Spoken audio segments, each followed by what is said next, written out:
memarahi dengan suara keras, mencubit. Guru tersebut dijatuhi hukuman kalau tidak salah tadi 72 tahun penjara. Ya, 2 tahun penjara.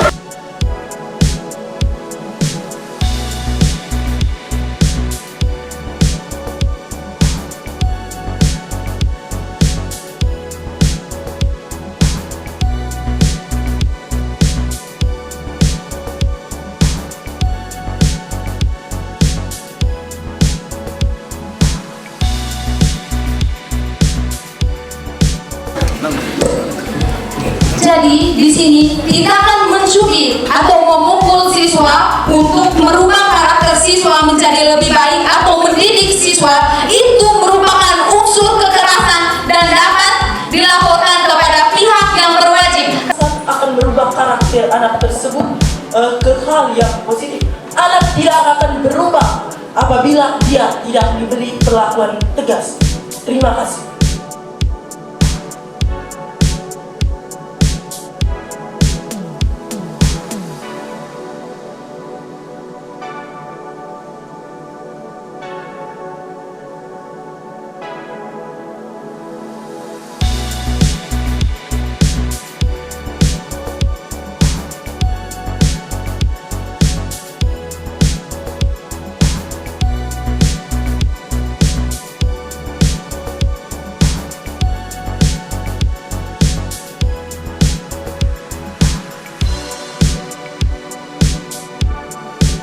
Kelas 11 Mia berada pada posisi bro. Sedangkan Kontra. Yes. Really? Mari kita beri aplaus yang meriah. Disebabkan oleh faktor kebiasaan. Saya beri kesempatan kepada kelompok kontra untuk bertanya terhadap kelompok pro mengenai argumen yang telah disampaikan tadi.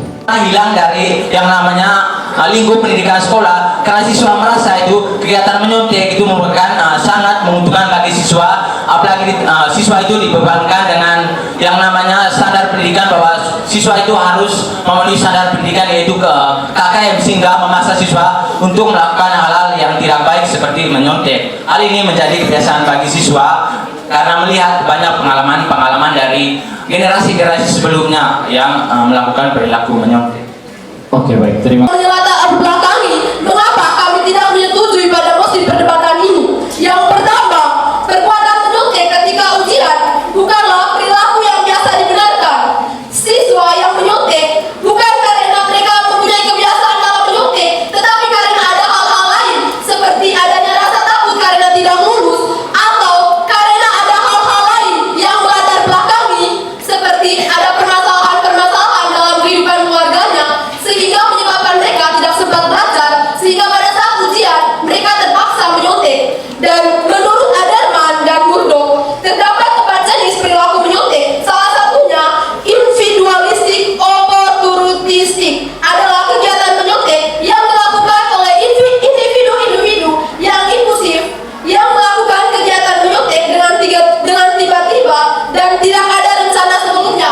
Seperti yang saya katakan sebelumnya, mungkin karena ada permasalahan di dalam kehidupan keluarganya sehingga dia tidak sempat belajar dan pada saat ujian ia terpaksa menyontek karena hal-hal seperti dia takut tidak lulus atau hal-hal lain seperti dia tidak mau teman-teman lain lebih tinggi atau lebih memiliki nilai yang tinggi daripada dia. Mencontek itu bukanlah kebiasaan karena orang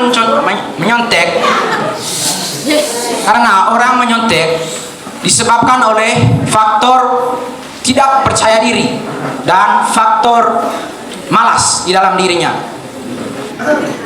Bagaimana saudara mengatakan bahwa kebiasaan perilaku menyontek bukan kebiasaan, sementara kalimat yang menyatakan bahwa kebiasaan menyontek bukan kebiasaan, sementara saudara sudah mengatakan di awal argumen bahwa kebiasaan menyontek bukan kebiasaan. Jadi bagaimana dengan argumen yang disampaikan? Coba saudara meluruskan maksud dari pertanyaan yang disampaikan, karena saudara sudah mengatakan kebiasaan menyontek bukan sebuah kebiasaan.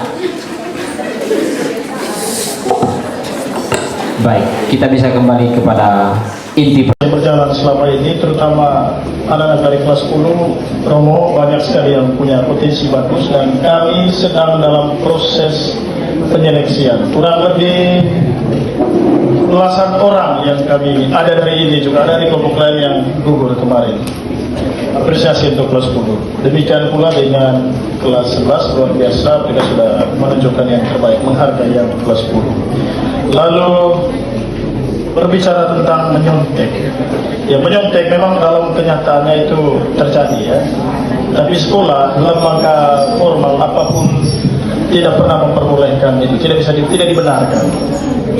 Lalu menyontek itu bisa dilakukan oleh siapa saja.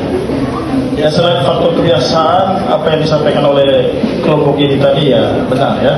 Orang pintar sekalipun, orang malas, orang yang rajin berdoa, kalau ada kesempatan, ada peluang, bisa ya lakukan. Ya, itu. Lalu saya selalu katakan di kelas ataupun dalam pertemuan pribadi kelompok kecil bahwa argumentasi yang kuat itu argumentasi yang disertai dengan data, bukti, lalu berdasarkan fakta. Itu adalah kekuatan argumentasi kita. Kalau berdasarkan pengamatan atau pengalaman, saya mengajak bukan hanya untuk tim debat yang hadir hari ini atau yang di final nanti atau perebutan juara 3, tapi untuk kita semua. Coba buat ya semacam analisis kecil atau survei kecil dan pendapat tidak akan kuesioner. Siapa yang kamu omong tadi benar-benar punya data yang kuat. Tapi kalau hanya sebatas omong, ya memang akhirnya kita terjebak dalam ide argumentasi kita. Saya ambil contoh tadi, kamu ambil contoh kelas 11 is 2 Tapi ketika ditanya apakah satu kali mereka melakukan itu menggambarkan bahwa ini adalah sebuah kebiasaan, akhirnya terjebak sendiri oleh pernyataan itu. Lalu saya juga selalu katakan, dan ini mungkin PR untuk di perebutan juara 1 dan 3 nanti ya. Coba inventaris semua kekuatan argumentasi pro dan kontra dari masing-masing musik. Cari sebanyak mungkin. Kalau kamu tidak mendapatkan yang banyak dari internet atau buku, coba komunikasi dengan guru-guru. Ada pengalaman guru-guru yang bisa memperkuat argumentasi kamu. Tulis semua. Karena saya lihat penampilan pertama tadi, yang kedua tadi, belum semuanya disampaikan.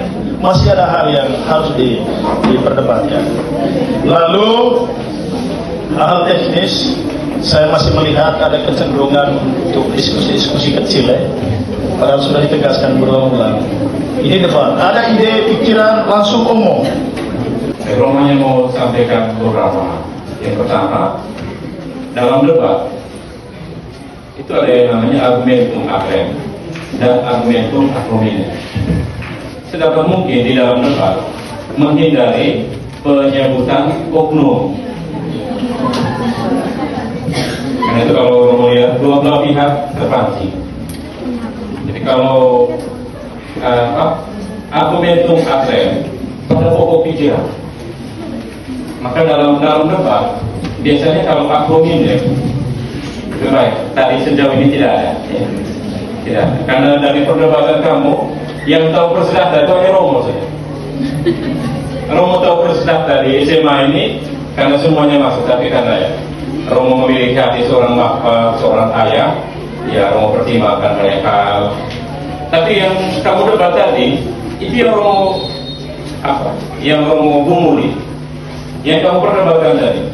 Terima kasih kepada adik tadi menyebutkan beberapa faktor lain. Tapi juga terima kasih saya dapat gagasan yang bagus sekali. Saya baru tahu tadi.